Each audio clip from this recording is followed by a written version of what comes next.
Bueno, ya he hablado yo demasiado. Entonces, yo creo que podemos lanzar algunas de las preguntas ya para abrir un diálogo entre todos. Y lanzo pues la primera cuestión que podemos dejar como abierta en la mesa, a partir de vuestras propias experiencias. ¿Qué dos o tres rasgos señalaríais como fundamentales para poder entrar en el mercado árabe? A partir de vuestras experiencias como empresas, como profesionales, ¿existe algún rasgo distintivo entre trabajar en el mercado árabe o trabajar, como decía Lorenzo, en el mercado alemán en cuanto a los negocios, en cuanto al desarrollo profesional? ¿Pero Jesús? ¿Hace tiempo que ya has hablado? Bueno, yo desde luego pienso que en mi caso concreto, cuando yo tengo que tratar con el mundo árabe, lo que veo enfrente de mí es una persona. Y entonces, como es una persona, yo realmente no tengo ningún problema de comunicación porque pienso que los valores entre persona y persona van a ser los mismos. Después, manifestar una empatía por la persona, crear un rapport, ver cómo está esa persona a nivel de comunicación contigo y fomentar todo eso. Entonces, desde el punto de vista, sea un mercado árabe, sea el mercado que sea, si vamos desde nuestra parte emocional a nuestra parte racional, creo que el camino se nos abre fácilmente. Como experiencia de mujer en el mundo árabe, puedo decir que cuando yo me dirijo al hombre árabe principalmente, experiencias con la mujer árabe no he tenido ninguna. Quizás sea porque el sector que nosotros trabajamos es el sector de la construcción, es un sector muy duro y no sé si realmente es un sector de hombres en los países árabes, pero mi experiencia es que siempre he tratado con hombres. Siendo mujer, yo doy la mano y el receptor, lo único que yo puedo evaluar es la intensidad del apretón y la mirada de sus ojos.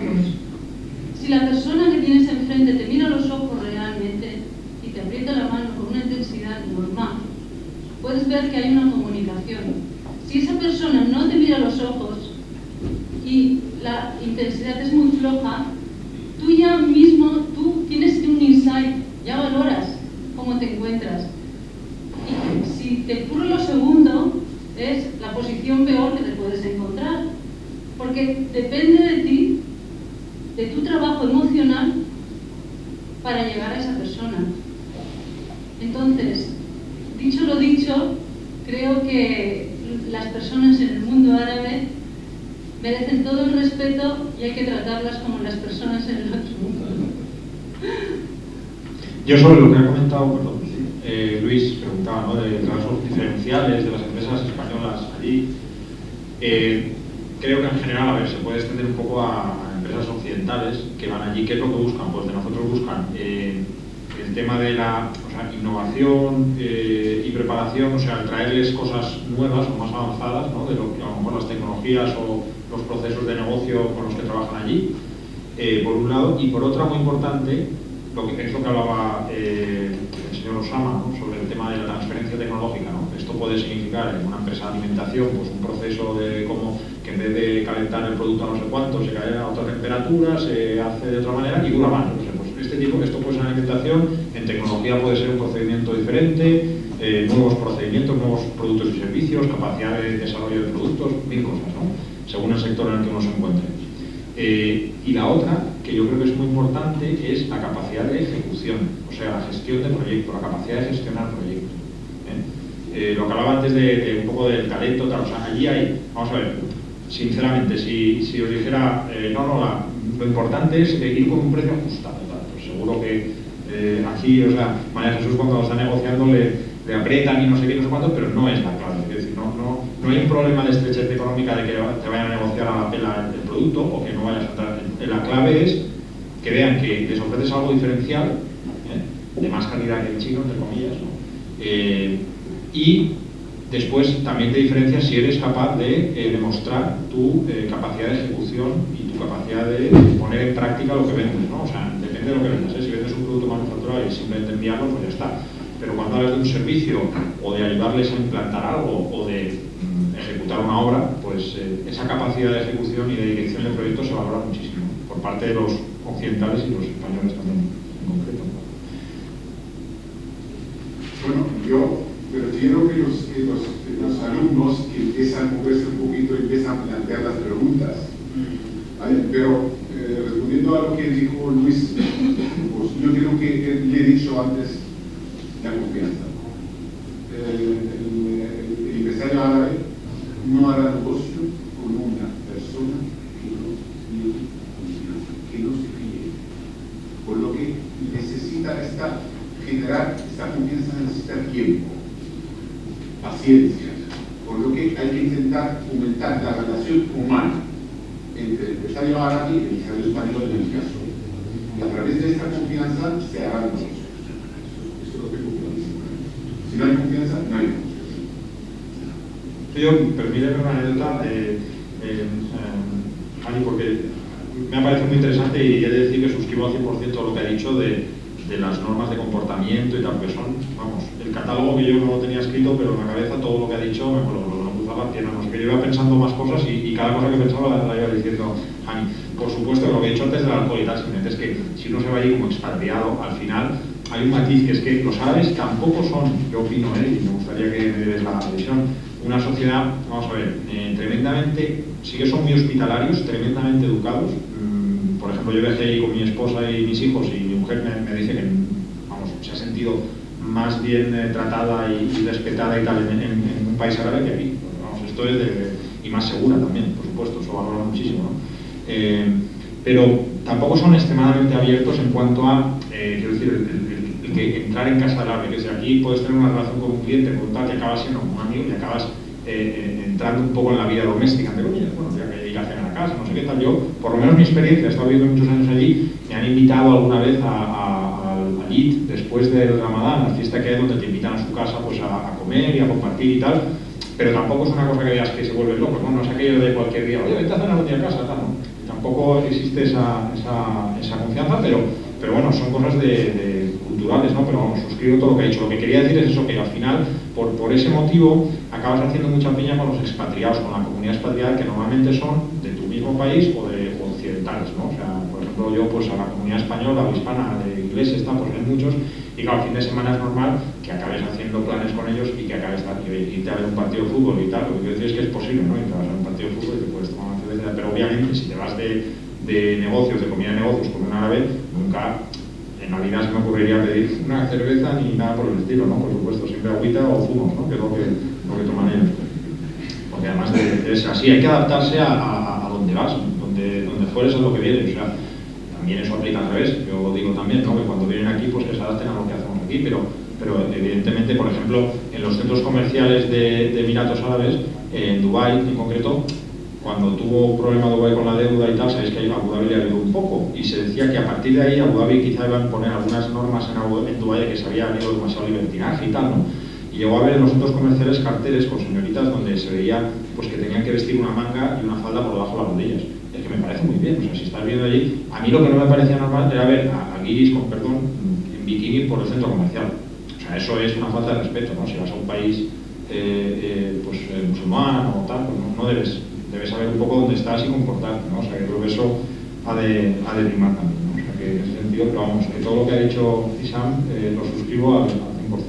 Yo creo que, Pablo, muy bien, las relaciones personales, no me refiero a las relaciones que nos hacemos amigos íntimos, ¿vale? Me refiero a la amistad, una amistad de comercio. Profesional, totalmente. Amistad de comercio. Al final llega a tener un contacto, tener una relación. Mucho aprecio. Mira, yo el día de Navidad, recuerdo cuando vivía allí, ahora pues ya no, porque hacía 2 o 3 años, pero yo el día de Navidad, en la Nochebuena, recibía SMS de mis clientes árabes y yo en el IDO, tal, no sé qué, o sea, siempre felicitaba. O sea, ese vínculo, ¿no? Es decir, es una relación meramente profesional. Son muy educados, muy efectivamente. respetuosos con extranjeros. hacerlo y intentar demostrar lo mejor de ellos en todo el mundo. No, y yo, si tuviera que decir de los años que he estado viviendo allí y mis años de experiencia profesional de empresarios con los que he trabajado o directivos de empresas, pues en el top 5 o top 10 de gente a la que más aprecio le tengo probablemente, pues seguro que hay en el top 10 hay 6 o 7 o 8 árabes. Eso es así, porque es que es verdad, gente con la que acabas teniendo más feeling personal que con otros. Hay una anécdota muy breve que quizá antes de dar paso a las preguntas, pero en este sentido del tema de la relación os contaré, por ejemplo, con los holandeses. Yo no sé si habéis tratado, primero si hay algún holandés en la sala, y luego, que me perdone porque... No, pero los holandeses, antes hablaba de los alemanes, ¿no? Aquí tengo para todos. Los holandeses son quizá todavía más que los alemanes en cuanto a estrictos, a tal, en el trabajo, ¿no? Y muy disciplinados y tal, ¿no? Bueno, pues yo se dio la circunstancia que uno de los proyectos que hice fue, imaginaos, una empresa kuwaití, un operador de teléfonos kuwaití que compró una empresa holandesa que en realidad tenía operaciones en África, ¿no? Pero había que integrar a la directiva del grupo de Kuwait con los directivos que estaban en Ámsterdam, ¿no? O sea, eran gente culturalmente pues con mindset holandés, ¿no? Y tuvimos muchas reuniones de trabajo entre los mandos de cada una de las diferentes áreas y tal, ¿no? Y para mí fue algo súper instructivo. O sea, yo estaba trabajando como asesor para los kuwaitíes y teníamos reuniones con directivos, ¿no? En este caso, por ejemplo, la función de compras. Nos sentamos allí, el de compras de Kuwait, el de compras de Ámsterdam, ¿no? De la empresa holandesa. Empezamos a hablar de cómo hacer las cosas y cómo integrar los procesos y cómo hacer que fuera un solo proceso el que las dos compañías, digamos, o la nueva compañía, qué proceso tiene que tener, ¿no? Coger el mejor de los dos y no sé qué. Y bueno, pues el árabe se pone a hablar, tal, cómo está, no sé qué, lo típico así muy tal, no sé qué, el otro escucha, atender y tal, ¿no? Y entonces, en minuto 1 se ponen a hablar, nosotros hacemos esto de esta manera, tal, se pone a explicar el kuwaití, y el holandés enseguida le dice, eso está mal. Eso sí, no, es que sí no se hace. Bueno, yo me quedé alucinado, digo, este tío quiere hacer amigos aquí, o sea, es un poco... No puedes ir así por la vida, ¿no? O sea, te das cuenta. Claro, el otro lo que pasa es que no quiere perder un minuto discutiendo algo que le parece que está mal, ¿no? Y dice, pero bueno, macho, que no digas que está mal, yo así, ¿has pensado que se podría hacer de esta otra manera? No, claro, el otro se sintió ofendido, ¿no? Y es alucinante. Bueno, pues ya para cerrar la anécdota, tengo un compañero holandés que estaba conmigo que es casi español, porque lleva muchísimos años viviendo en España y tal, mujer española, no sé qué. Y después de la reunión me comentaba, y dice, yo es que ya me he vuelto más casi español que holandés. Pero yo me doy cuenta que el holandés que ha soltado eso se ha quedado tan tranquilo. O sea, que lo dicen porque lo sienten y no es una ofensa, ¿no? Y sin embargo, en el mundo árabe esas cosas hay que cuidarlas mucho, ¿no? Creo que por eso creo que nos parecemos, yo insisto más, y que no es tan difícil para nosotros conectar. Y ahí estoy totalmente de acuerdo con lo que han comentado también el señor Osama, de que la empatía cultural debería ser un activo a poner en valor las relaciones con los árabes. Quizá hay una cosa que trae nombrado para el estilo cultural también Maestro. Bueno, Maestro me decía antes, no te estoy notando, ¿no? Que por esto de la empatía. O sea, es que yo creo que se gana mucho ya a priori cuando tú un árabe, en vez de decirle good morning, le dices assalamu alaikum y se le levanta la sonrisa. Estábamos comentándolo porque cuando tienes una reunión de negocios y bueno, están esperando, entras en la sala y bueno, no esperan que les hables en árabe. Y si tú tienes unas palabras ya, unas frases hechas, simplemente pues para romper el hielo, para poder contactar con ellos son muy agradecidos. Entrar a la reunión y saludar con la mano y decirle salam alaikum, eso es un todo, porque la persona sonríe. El momento que esa persona ha sonreído, ya el hielo o la tensión que podía haber porque no te conocen, porque van a tratar un negocio, porque cualquier cosa que vaya funcionando por el mapa mental de la persona, en ese momento se ha paralizado. Hay una sonrisa y con la sonrisa todas las reuniones empiezan de diferente modo.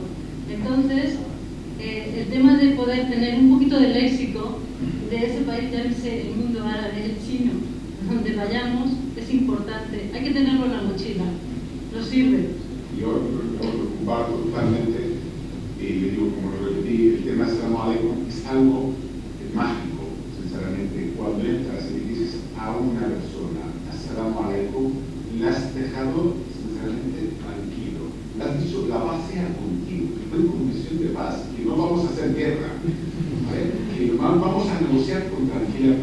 tranquilidad. Aparte de dar la confianza que tú conoces tu cultura. Le has saludado en su lengua. Ha creado un lazo de confianza. Por lo que sigo recomendando aprender árabe.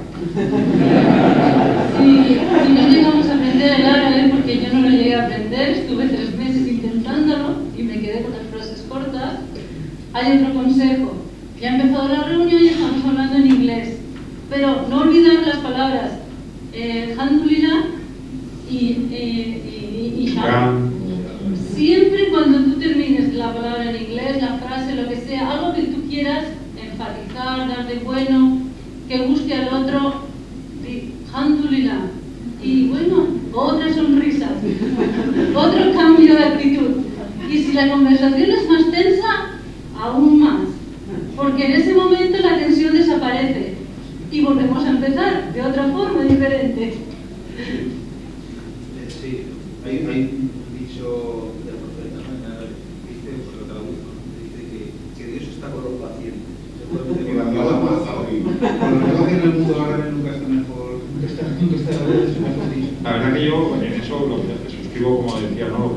Todo lo que se ha dicho, incluso el tema del Islam que se ha comentado, pues yo tuve la curiosidad simplemente por estar viviendo allí, de, claro, yo creo que es obvio, ¿no? Que está allí y dices, tendré que conocer un poco y te compras el Corán y empiezas a leer un poco, ¿no? En castellano, obviamente, porque ahí no llegaba, pero... Y la verdad que, bueno, una cosa que sorprende mucho, y a los que estéis aquí que no lo conozcáis, que muchos sí, supongo, por la afinidad con la universidad y tal, pero te sorprende mucho ver la cantidad de vínculos que hay entre el Corán y nuestra, bueno, nosotros si nos consideramos la Biblia, ¿no? Y la tradición cristiana de nuestra cultura, que es innegable, ¿no? Independientemente de la creencia de cada uno. A mí me sorprende mucho, o sea, el tratamiento de Jesús, por ejemplo, como un profeta, que ves que tiene un lugar que obviamente no vamos a entrar en detalles y tal, para ellos no es el hijo de Dios y tal, pero bueno, está ahí y, por ejemplo, aporta un detalle, que en el Corán pues, se habla de la Virgen María como algo que existe, ¿no? Pues es un hecho que dicen, oh, pero es increíble, ¿no? Si estamos, o sea, realmente es que es el tercer libro, ¿no? Al final los judíos se quedaron en la Torá, en el Antiguo Testamento, nosotros en el Nuevo y ellos otro libro más, ¿no? Es un poco, bueno, es que en realidad ellos en teoría, los otros dos también los asimilan, ¿no? Pues eso ya da una idea también de proximidad y de cercanía, ¿no? Hay quizá una cierta cosa, y esto sí que lo hemos hablado alguna vez en la universidad, y es que parece haber, extrañamente en el caso de Argelia y Alicante, una especie de lejanía un tanto extraña con el mundo árabe en general. Es decir, como decías tú, que el mundo árabe está a 3 horas de Beirut, por ejemplo, o a 6 horas de Beirut, perdón, Doha, pero está a 45 minutos Orán. Es decir, esto es casi en los tiempos actuales es un paseo. Pero en sentido inverso también sucede lo mismo. Es decir, cuando yo hablaba hace poco con alguien de empresa diciéndole que en el último año, los mayores compradores de inmuebles en Alicante, después de los rusos, han sido los argelinos, se sorprendía. Y yo digo, tampoco entiendo por qué te sorprende, ¿no? Igual a mí me sorprende más que los rusos, no comprando a todos los chimoches. ¿Por qué no van a ser los argelinos los segundos? Y son los primeros que están comprando, por cierto, material de las empresas que firman aquí en Alicante. Es decir, ahora mismo Argelia es un país efervescente, es un país que se está moviendo mucho y está aprovechando las oportunidades que tiene a su alrededor. Y lo importante, como ha dicho el vicecónsul, es que invita a los que están a su alrededor a participar, ¿no? de toda esa actividad, ¿no? Sí. Bueno, voy a seguir como están haciendo mucha propaganda a Argelia, voy a mandar un poquito a casa. Son 80 millones de potenciales consumidores. De esos 80 millones hay 15, el 20% que tienen una renta media alta. Supone 15 millones de personas con unas rentas altas que suponen prácticamente unos consumidores potenciales en bienes de consumo, por lo que Egipto es un país, aparte de lo que está pasando ahora, de estabilidad política, pero son un país sinceramente para invertir, hay mucho campo para invertir en Egipto, sinceramente, para dar un poquito más de propaganda. ¿No? Yo por dinamizar un poquito la sesión y ser un poco, no voy a decir provocador, pero bueno, creo que es un aspecto importante que no hemos hablado y que yo creo que responde un poco a algunas reflexiones que se han hecho aquí, en concreto con el tema de Argelia, ¿no? Y teniendo aquí al vicecónsul. Me gustaría, o bueno, creo que es bueno, ¿no? Además así le damos la oportunidad de primera persona contestar, que es, vamos a ver, una cosa fundamental cuando hablamos del mundo árabe, a la hora de analizar sobre todo oportunidades de negocio, o dónde me voy, dónde me muevo, tal, y sobre todo el dinero, ¿no? Que es caprichoso y va donde cree que están las oportunidades más interesantes, los mercados que se habla y tal, ¿no? Pues al final, una cosa fundamental es la seguridad jurídica, ¿no? Yo creo que, vamos a ver, lo digo también con el conocimiento desde el fondo de inversión cuando estuve trabajando en Dubái, donde teníamos dinero de inversores, ¿no? Era un fondo pequeño para lo que es la zona de allí, unos 70 millones de dólares, y pequeño porque allí eran de 500 o más pequeños, o sea, mirábamos mucho esto, ¿no? Dónde invertir, nos movíamos en unos entornos de tal, ¿no? Y por ejemplo hicimos inversiones en Egipto, que entonces estaba muy estable, en Túnez, que entonces también estaba muy estable, y lo de la primavera árabe pues ha tenido sus consecuencias, ¿no? Y el caso de Argelia, sin duda alguna, estoy totalmente de acuerdo en lo que se ha expuesto aquí, que es un país con grandísimas oportunidades, que está en efervescencia, que se ha caminado en el sentido correcto desde hace muchos años, está caminando en esa línea correcta de apertura a una economía de mercado y tal, pero también, y aquí es donde digo que quiero lanzar un poco el guante al vicecónsul, pues no deja de ser un país que para un inversor todavía es un país calificado con un riesgo, digamos, medio alto en el sentido de seguridad jurídica. Esto es una realidad. Donde voy es cara a la audiencia, ¿no? Decir, oye, esto hay que mirarlo bien, cuando uno plantea dónde me voy, dónde me muevo, o como empresario, ¿no? Dónde me quiero meter. Y yo, por ejemplo, en concreto, y desde mi relativo, no voy a decir que sea un experto en el tema ni en absoluto, ¿no? Pero una de las cosas que debo decir a veces de Argelia era la dificultad, por ejemplo, de sacar el capital. O sea, se puede, obviamente que los argelinos nos compren, perfecto, mientras sea un negocio de que tú me compras, yo te vendo, me pagas y tal, pues más o menos tal. El meterte allí requiere que hagas unas inversiones para que apuestes como partner local. Una cosa muy importante también, cuando hablamos de la confianza, de la que se ha referido Hani o Osama, fundamental la confianza, pero además la confianza la demuestras cuando vives allí, quiero decir, cuando desplazas a alguien de tu empresa allí y realmente en la tarjeta pone que estás instalado en una zona, en un polígono industrial, en una zona de allí, donde tienes tu oficina y una persona de allí que ya si habla árabe y todo esto, pues fantástico, fenomenal, sino al menos, pues como decimos, que sepan las palabras de árabe y tal, pero eso es muy importante, ¿eh? Nosotros nos miraron de una forma muy diferente cuando éramos una delegación de una empresa americana basada en Barcelona que había venido allí, a cuando dijimos, no, nuestro negocio está constituido aquí, somos de aquí y estamos aquí para quedarnos, ¿no? O sea, eso lo ven mucho, porque al final tienen esta sensación de que, imaginaos, ¿no? Tienen mucho dinero por el petróleo, fundamentalmente en Oriente Medio, vienen muchos occidentales, pero estos vienen aquí, entre comillas, pues a pasar unos años, a ganar dinerito y a irse, ¿no? Entonces, cuando das esa imagen de que estás para quedarte, es algo muy positivo.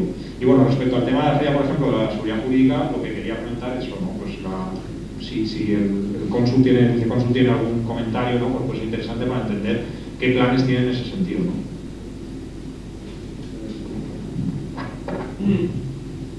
Si j'ai bien compris, vous avez parlé de la stabilité judiciaire, bien juridique.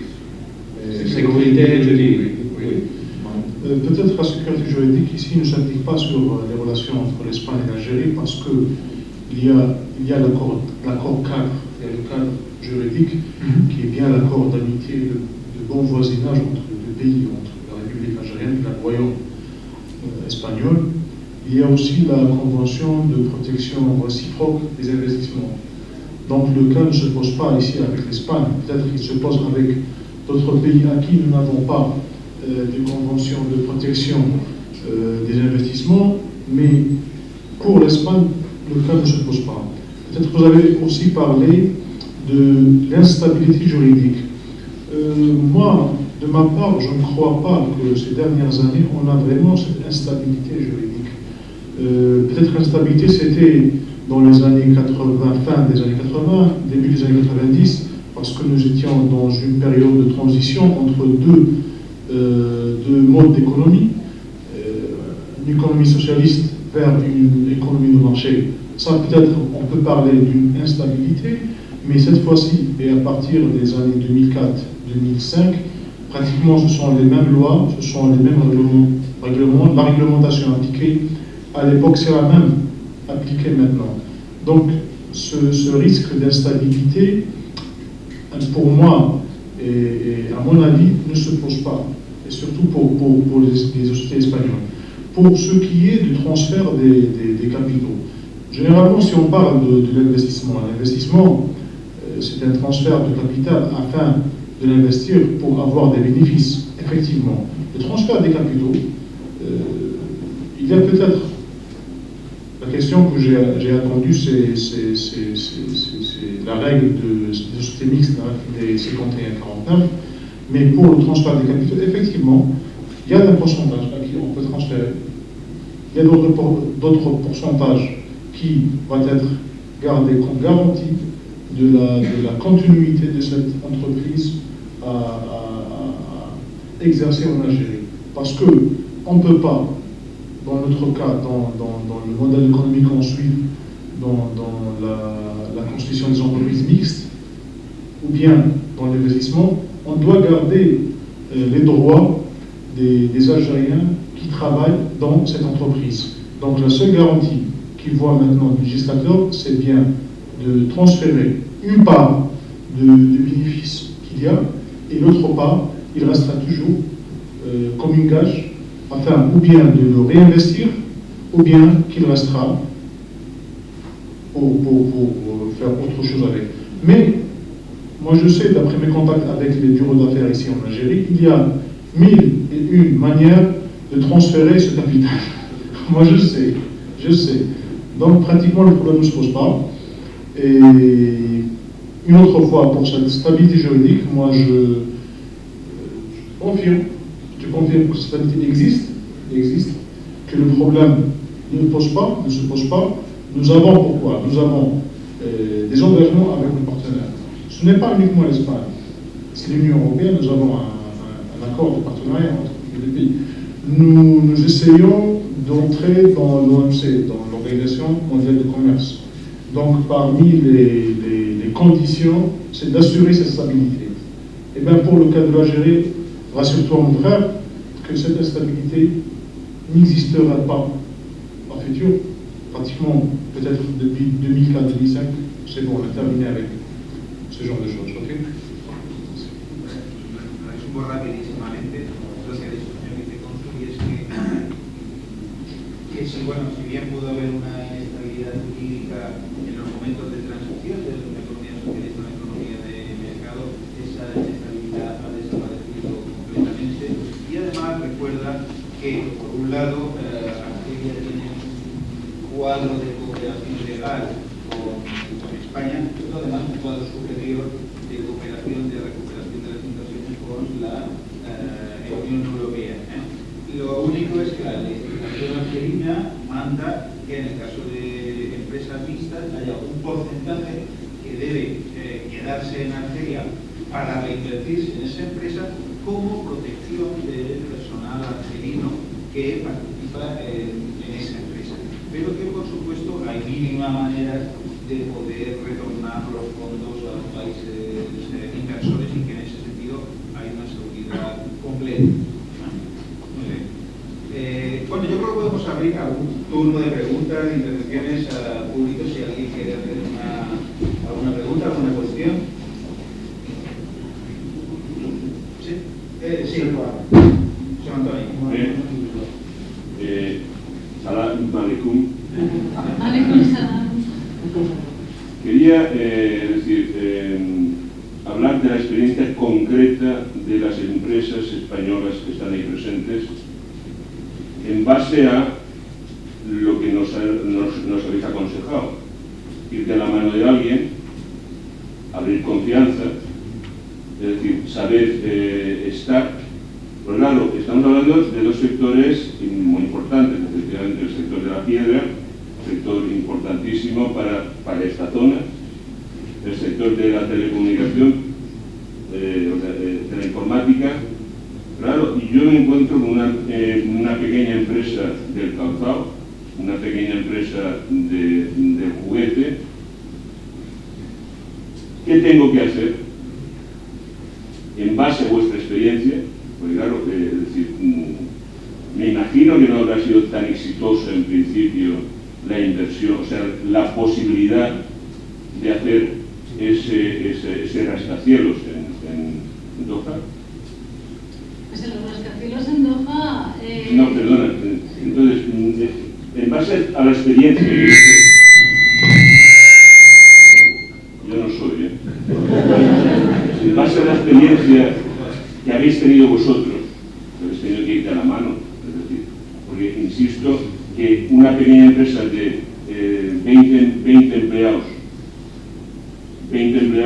difícilmente puede acceder a hacer un rascacielos de esas dimensiones, ¿no? O sea, entonces yo quisiera saber, es decir, porque desde lo positivo, desde tratar de establecer esas relaciones con Argelia o con Egipto, ¿qué aconsejaréis vosotros sobre vuestra experiencia? Porque no sería tan sencillo instalarte aquello no es tan simple. Y yo, 20 empleados, me voy y mañana trato, hablo con Luis Ferrero y digo, vámonos. Y entonces, claro, o sea, eso no es tan sencillo. ¿Me podéis descubrir un poco el secreto? Desde mi experiencia, nosotros no estamos localizados allí. No, ya lo sé, pero habéis vendido. Nosotros empezamos hace 7 años a trabajar en el mercado. Sí. Y empezamos a través de hacer ferias internacionales. Los arquitectos de Doha no son árabes realmente. Doha, en el mundo de la construcción y en el mundo de la piedra, tanto los dueños, los gerentes de las fábricas son de diferentes nacionalidades. No es necesario pensar en que va a ser un problema ir a Doha y pensar que vas a tratar siempre con un árabe. Entonces, por ejemplo, el estudio de arquitectura de ese edificio, el arquitecto principal era un señor francés, que a su vez había formado un despacho de arquitectura con un arquitecto libanés. El arquitecto libanés, en el despacho de Doha, quiso tener arquitectos de todo el mundo. Se fue por todo el mundo a contratar arquitectos. En el despacho de Doha había arquitectos de Portugal, arquitectos australianos, arquitectos holandeses. O sea, que era tratar con el despacho de arquitectos, que es el primer pie, es el supervisor, es el que dice qué mármol van a poner. Para nosotros fue fácil. Pero el poder llegar por precio y calidad era lo complicado. Entonces ahí habían 2 empresas. Una empresa era una empresa árabe multinacional muy importante en el sector de la construcción. Luego había una empresa que subcontrataba. Y todo eso se cerró en una feria. Es increíble, pero es cierto. El primer contacto fue 1 hora en una mesa en una feria internacional en Doha. Y a partir de ahí, un seguimiento de visitas a Doha, de intercambios y de reuniones. Y en 6 meses salió el proyecto. Pero no es complicado si nosotros no lo planteamos desde otro ángulo. Nosotros, en este momento, tenemos un producto que es único. El producto está en Alicante, la montaña está en Alicante. Y nosotros somos profesionales y sabemos que nuestro producto es bueno en el mercado. También tenemos conocimiento de que el mercado demanda nuestro producto, con lo cual también tenemos una posición de poder a la hora de tratar.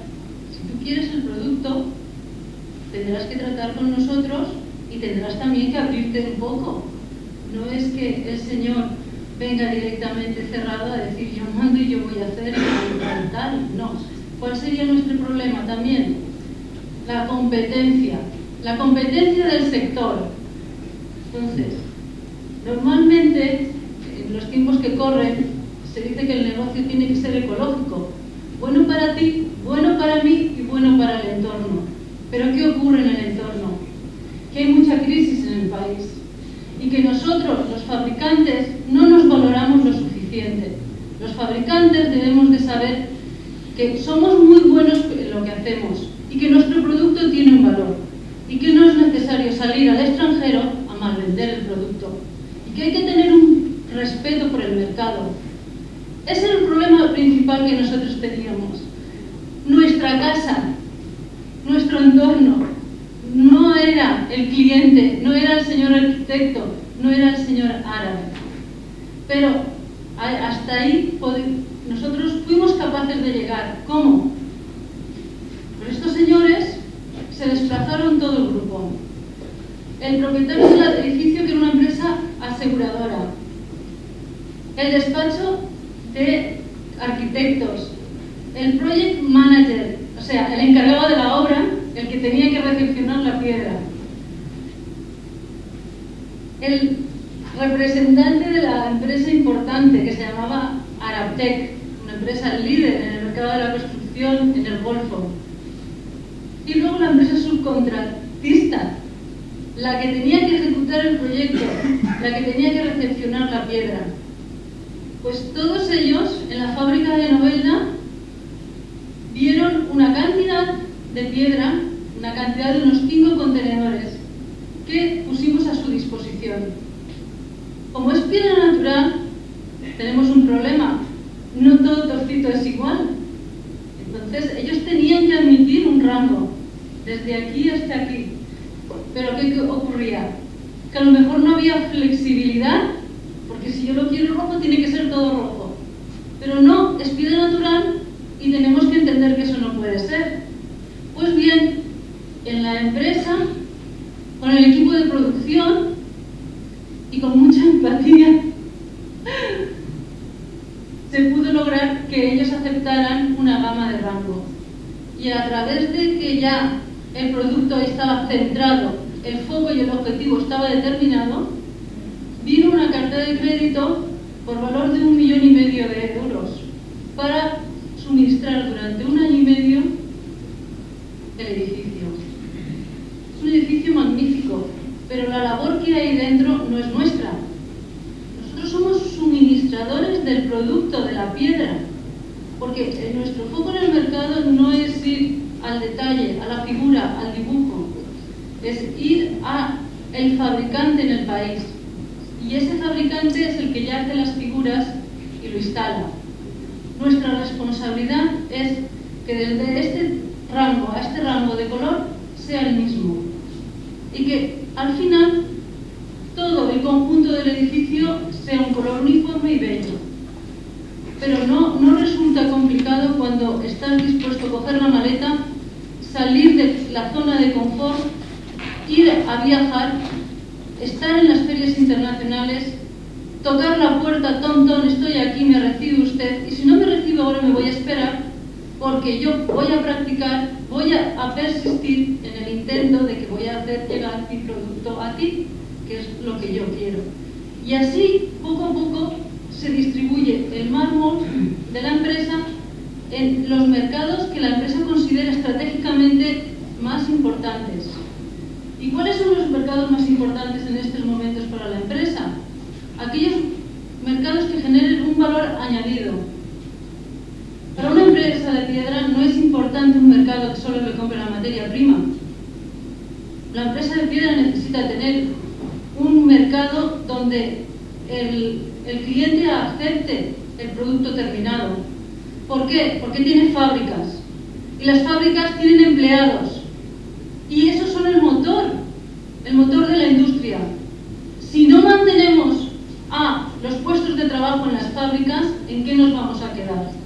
¿En una cantera con 4 trabajadores sacando cachitos de piedra que los vamos exportando a otros países donde se elabora esa piedra, vuelve otra vez a los mercados internacionales y nos hace la competencia nosotros mismos? No.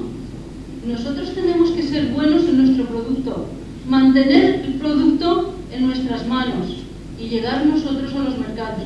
Y no dejar que los chinos manufacturen la piedra en China con mano de obra barata, con resinas inferiores y se la lleven a países árabes y a diferentes mercados, haciendo que nosotros seamos menos competitivos. Nuestro mercado, a través de la especialización y la profesionalidad, puede sobrevivir y sobrevive de hecho. Con lo cual, es lo que hacemos diariamente. Yo, por mi parte, para contestar un poco a la pregunta, a ver, algunas cosas coinciden con lo que ha comentado María Jesús, pero claramente, vamos a ver, cosas que se han dicho, o sea, hay que ir allí. Eso fuera de toda duda, ¿no? Al final, nosotros cuando yo hablaba de la consultora que hacíamos consultora tecnológica, empezamos viajando allí en el año 2001-2002. Viajando un poco se hacía pues, el típico mapeo de países, donde estudias un poco desde datos macroeconómicos hasta luego pues, ya te metes en el sector tuyo e intentas entender quiénes son los players que hay, las empresas más importantes, intentas identificar directivos, personas relevantes en el sector, o sea, hacer un poquito ese trabajo de campo, ¿no? Lo que yo no soy partidario de coger la maleta y irte allí, a la venga, tal. Ni tampoco, sin haber hecho ese ejercicio, contactar a un organismo como pueda ser el ICEX o el IBEX, que ya no sé ahora cómo están las cosas, pues si queda por ahí o no, o el COPCA en Cataluña, que había, tal, ¿no? Pues, porque a veces allí vas, te concertan unas visitas y tal, pero tampoco acaba siendo, o sea, un contacto comercial así tampoco es a veces tan productivo, ¿no? O sea, hacer primero una prospección de mercado aquí, para entonces tener claro cuál es el objetivo de tu viaje allí. Antes de viajar, sí asesorarte, puede ser con organismos públicos, tipo como los que hemos llamado, la misma Cámara de Comercio donde estés, si tiene algún vínculo allí, que te pongan en contacto, tal, o sea, eso siempre va bien. Pero intentar entender también quién es quién e intentar coincidir o llegar a esas personas a través de ferias internacionales. Yo creo que eso es también clave. Para conocer gente, hablar, llevar tu producto y tal. Y entonces allí tienes que, digamos, mostrar que tienes algo diferencial.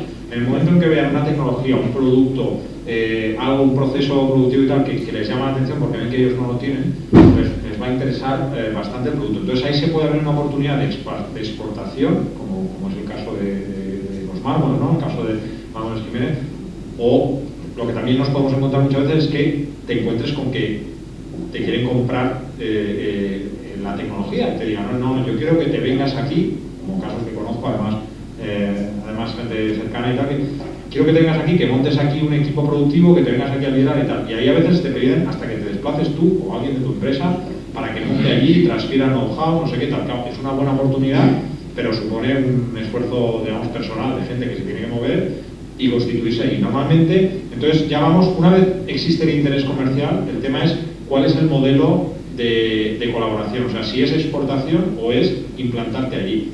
Ambos modelos son válidos, o sea, en el caso de una cantera, como el caso de tal, pues obviamente lo lógico es tener aquí el centro productivo, no vas a llevarte la cantera allí a Minato, ¿no? O donde sea, a Qatar.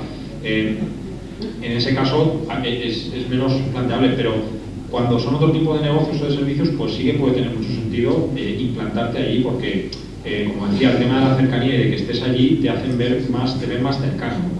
Una vez estás allí, o cuando te planteas montarte allí, ¿qué opciones tienes? Pues ahí otra vez, ¿no? Hay países donde, por ley, tiene que haber capital local, y hay países donde no, o donde tienes las free zones que se llaman, que son como las zonas francas, donde tú, si te montas el negocio en una free zone, en una zona franca, básicamente, bueno, en el caso de Emiratos que conozco mejor, pues 100% capital occidental, sin problema, te montas la empresa, tienes que presentar un plan de negocio, no sé qué, pero vamos, bastante libertad, ¿no?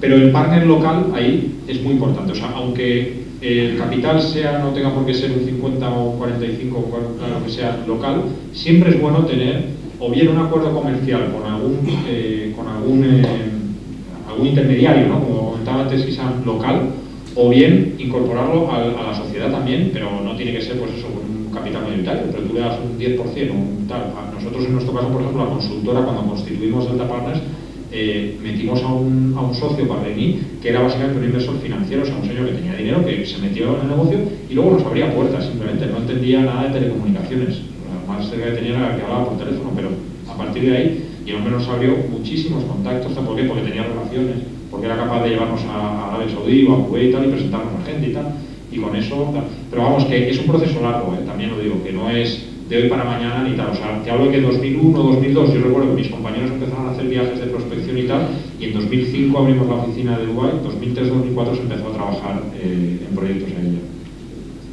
Pardon, pour le cas de l'Algérie, si vous me comprenez, vous avez, d'après ce que j'ai compris, que vous avez une entreprise qui est une entreprise des chaussures, non? Ah, voilà. S'il y a quelqu'un qui a une entreprise, ici en Espagne, et qui veut partir en Algérie, là, il a deux options. Ou bien il veut partir pour vendre ses produits, ou bien il veut partir pour délocaliser pratiquement sa manufacture ou bien son usine. S'il veut partir pour vendre ses produits, comme mon précédent a déjà dit, il faut qu'il participera dans les foires. Il y a beaucoup de foires qui se font en Algérie, à travers l'Algérie, et c'est facile d'y accéder. Il y a beaucoup de sites internet à qui vous pouvez trouver des informations sur ces foires-là. Mais si vous voulez, s'il y a quelqu'un qui veut délocaliser son entreprise, là il va bénéficier de beaucoup d'avantages, notamment les avantages fiscaux, parce que pratiquement il va délocaliser son produit sans qu'il ne paiera rien comme impôt sur les produits ou bien sur les machines qui va les délocaliser. Alors, les procédures, il va contacter d'abord un bureau d'affaires ou bien une chambre de commerce ici à Alicante ou bien une chambre de commerce ici en Espagne. Si cette chambre de commerce a des contacts avec l'Algérie, tant mieux. Sinon, il va partir lui-même en Algérie pour contacter les chambres de commerce et là-bas, il va trouver un fascicule des entreprises qui travaillent et qui existent avec les secteurs. Il peut rentrer avec n'importe quelle entreprise en contact. Il va proposer son entreprise, des capacités, le produit qu'elle fasse, et puis après, s'ils vont tomber sur un accord, tant mieux. Donc, pratiquement, c'est très facile. Mais ce qu'on conseille, c'est toujours avoir un intermédiaire, parce que de rentrer directement sans savoir la juridiction ou bien le cadre réglementaire, c'est un peu difficile, et surtout avec l'handicap de langue qui existe. Donc, je vous conseille, et je conseille chaque entreprise vivement, de contacter les chambres de commerce dans mon pays ou bien ici en Espagne, de contacter les bureaux d'affaires qui existent, soit des bureaux d'affaires espagnols ou bien des bureaux d'affaires algériens qui connaissent le marché, et de rentrer directement en contact avec des entreprises qui sélectionnent, et là-bas, ça va être le travail de cette entreprise. Si lo que quiere fundamentalmente es deslocalizar su empresa y instalarla en Argelia, pues tendrá muchas ventajas. Pues se me ha olvidado antes de su intervención decir, es un detalle interesante, que la gasolina sube en Argelia está ahora 30 céntimos en la gasolinera. Bueno, una buena ventaja, porque tendrá muchas ventajas, pero que le aconseja sobre todo, ponerse en contacto con la Cámara de Comercio, bien en España, bien en Argelia, o con los negociados, las oficinas de negocios, o en cualquier caso tener un intermediario que le introduzca en Argelia, o seleccionar ya a priori las empresas con las que pueda querer trabajar. Por favor. Yo, ahondando en lo que ha dicho el cónsul y contestando a tu pregunta, que la veo totalmente lógica y objetiva. Una pequeña empresa que ir a Argelia, ¿qué haces? No va a implantarse, no tiene dinero. Bueno, pues nosotros organizamos este tipo de acciones. El domingo sale una misión comercial a Argelia, organizada por la Cámara de Comercio de Alicante, con el apoyo de ese bigorno, con el espacio comercial de la Embajada de España. No son empresas, son pequeñas, además no son solo de Alicante, de toda España. Su primer paso es que defender, y el primer paso es conocer quién les puede comprar. Pues lo que van a tener procesos de trabajo con unas 10 o 12 entrevistas con empresas argelinas que en principio tienen interés en lo que van a hacer. Es un primer paso. A partir de ahí puede venir después las ventas, puede venir luego la implantación, pero el primer pasito que puede dar la empresa, nosotros como Cámara de Comercio. Luego hay otra cosa que quería comentar ya para ir cerrando esto, y es, un poco lo he planteado antes, pero no he llegado a desarrollarlo, esa especie de poco pantalla que muchas veces tenemos nosotros, pues, con Argelia, pero con todos los países árabes. Curiosamente, y esto se lo digo yo mucho a mis alumnos, se habla de la emigración de los trabajadores españoles, Suecia, Noruega, Alemania, etcétera, etcétera. Y yo cada vez que voy a Orán está lleno de españoles y nadie habla de esa emigración. Ahora mismo hay miles de españoles trabajando en Argelia, por una razón muy sencilla, porque hay una oferta de miles de puestos de trabajo y eso está ahí, y eso curiosamente no corre por ahí. Parece que corren 30 puestos de trabajo que viene a ofrecer Frau Merkel a Sevilla, tal, y hay, no exagero, o sea, estuve hace un mes, estuve en Argel, capital, y fui al Instituto Cervantes y tenía un tablón gigantesco. Lo conté por curiosidad porque no me lo podía creer. O sea, 221 ofertas de trabajo. Gente que entre sus necesidades estaba el español, otras cosas, etcétera, etcétera. Es decir, curiosamente, eso no se conoce, pero sí existen esas oportunidades en los países árabes. Y luego terminar con dos cosas, y si queréis lo dejo planteada. El último de los grandes negocios de las empresas españolas en países árabes, el famoso Ave a la Meca, ¿verdad? De tantos miles de billones. Bueno, dos preguntas. Uno, ¿nuestra tecnología puede competir con cualquiera en el mundo? Dos, ¿por qué todo el mundo dice que la intervención del rey fue tan importante? Tres, a ver si va a ser verdad que eso de que tener un buen feeling con los árabes va a ser bueno para los negocios. ¿Alguien quiere opinar? Lo digo porque yo tuve la ocasión de hablar con un diplomático que siguió más o menos de cerca esto. Me decía, mira, los alemanes se quedaron así, y los ingleses así. Pero si nuestra tecnología es mejor. Sí, pero y entonces, bueno, el consorcio de empresas de la AVE decía, sí, pero tú tienes un rey que es primo. Ese tipo de cosas son muchas veces, no siempre, claro, pero muchas veces son el detalle diferencial que ayuda a entender ciertos tipos de negocios. ¿Alguna pregunta más? ¿Alguna intervención más? Sí, allí hay una pregunta. Buenas tardes. Yo voy a hacer un poco también, un poco a mi patria, ya que aquí tenemos un egipcio y aquí, claro, de Argelia. Yo soy de Marruecos, así que en mi país también hay muchísimas cosas que hacer.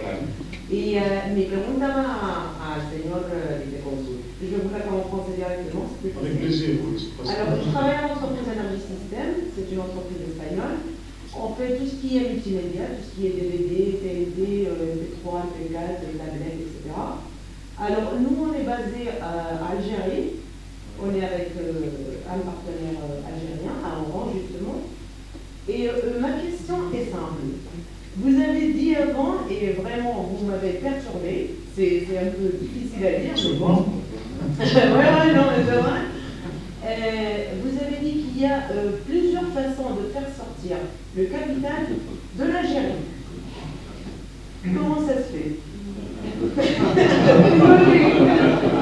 Bueno, ¿han entendido la pregunta?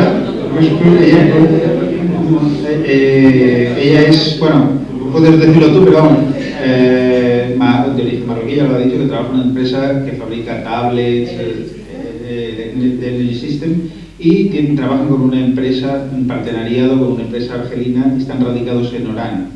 Entonces, le ha sorprendido un poco, por decirlo de alguna manera, la afirmación del señor vicecónsul de que hay muchas formas de sacar. Eso es. Entonces, pide que de esas 1001 le diga algunas al señor. Simplemente porque el hecho de que nosotros, por ejemplo, con nuestro cliente argelino, trabajamos mediante carta de crédito. ¿Vale? Yo como marroquí sé que sacar dinero, por lo menos de Marruecos, es complicado, porque yo he estudiado en un colegio español en Marruecos, he venido aquí a la universidad y mis padres de alguna manera podían sacar dinero, pero era una transferencia bancaria para estudios, ya que no tenía beca en su momento. Entonces lo entiendo, pero claro, al escuchar al señor vicecónsul decir eso, me he quedado un poco, la verdad, chocada. Avant de vous répondre, j'aimerais bien si vous présentez à l'audience votre expérience à Oran, comment ça a été fait. Mon expérience, je vais la raconter en espagnol. En espagnol c'est mieux. Moi j'ai moins interprète. Va a contar su experiencia, digamos, empresarial en Orán. Eso es. Yo, la verdad que Argelia aún no he ido, sinceramente, voy ahora en abril, es la primera vez que voy a ir a Argelia, pero bueno, como marroquí conozco más o menos pues, las tradiciones, la cultura de los árabes, por lo tanto para mí es más fácil. Hablo árabe, por lo tanto muchísimo más fácil aún. Y claro, pues el contacto con este cliente ha sido un contacto directo, él se ha puesto en contacto con nosotros. Y bueno, la verdad que el trato ha sido muy cordial desde un principio, muchísima facilidad en todos los sentidos. Y la verdad que nuestra facturación ha aumentado, puedo decir, en un 200% en menos de un año. O sea que la verdad que es un mercado virgen, es cierto, y hay mucho que hacer en Argelia. En Marruecos también. En Argelia más. Como te oigan. Como te oigan.